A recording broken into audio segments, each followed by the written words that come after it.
সাবেক ছাত্র নেতা আমাদের প্রিয় নেতা সংগ্রামী জনতা জনাব অ্যাডভোকেট আফজাল হোসেন।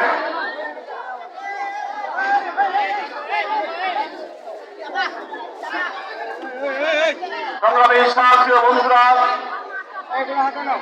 বাংলাদেশ আওয়ামী লীগ মহানগর উত্তরের আয়োজনে আজকে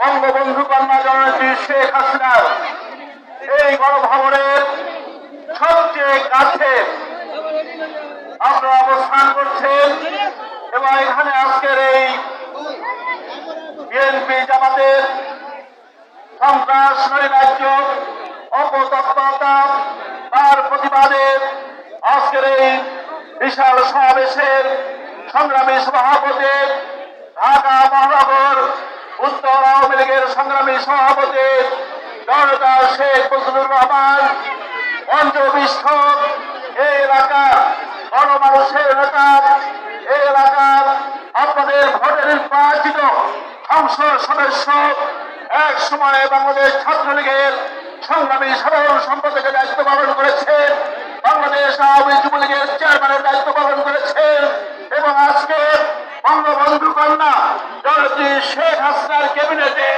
যাকে মন্ত্রিত্বের আসনে অধিষ্ঠিত করেছেন বাংলাদেশ আওয়ামী লীগের প্রেসিডিয়ামের অন্যতম সদস্য জননেতা জনাব জাহাঙ্গীর কবির নানক সহ পঞ্চবিষ্ঠ সংগ্রামী আওয়ামী লীগের কেন্দ্রীয় নেতৃবৃন্দ, মহানগর আওয়ামী লীগের নেতৃবৃন্দ, অঙ্গ সংগঠন নেতৃবৃন্দ এবং উপস্থিত সংগ্রামী ভাই ও বোনেরা, আসসালামু আলাইকুম। সংগ্রামী বন্ধুরা, আজকে আমরা যে সমাবেশ উপস্থিত হয়েছি এখানে একটু পরেই আমাদের সংগ্রামী জননেতা বাংলাদেশ আওয়ামী লীগের সংগ্রামী সাধারণ সম্পাদক জননেতা ওবায়দুল কাদের নীতি নির্ধারণী বক্তব্য রাখবেন।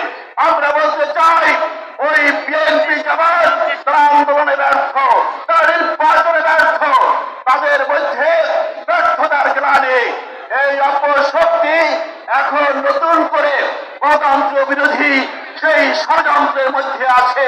তারা নির্বাচনে অংশগ্রহণ করছে না, তারা নির্বাচনকে ব্যাহত করতে চাচ্ছে, তারা নির্বাচনকে ব্যাহত করে তারা অগণতান্ত্রিক পন্থায় অতীতে ক্ষমতা যাওয়ার দুঃস্বপ্ন দেখেছিল, তারা ব্যর্থ হয়েছে। আমরা মনে করি ওই বিএনপি সেই ৭১-এর ঘাতক রাজাকার আর বদর তাদের সাথে এক হয়ে মুক্তিযুদ্ধের চেতনার বিরুদ্ধে এই বাংলাদেশকে আবার পাকিস্তানি ভাবধারায় একটা রাষ্ট্র করতে চায়। আমরা মনে করি বঙ্গবন্ধু কন্যা জননেত্রী শেখ হাসিনার নেতৃত্বে বাংলাদেশ দুর্বার গতিতে এগিয়ে যাচ্ছে। এই বাংলাদেশ কখনো পরাভব মানবে না, এই বাংলাদেশ এগিয়ে যাবে।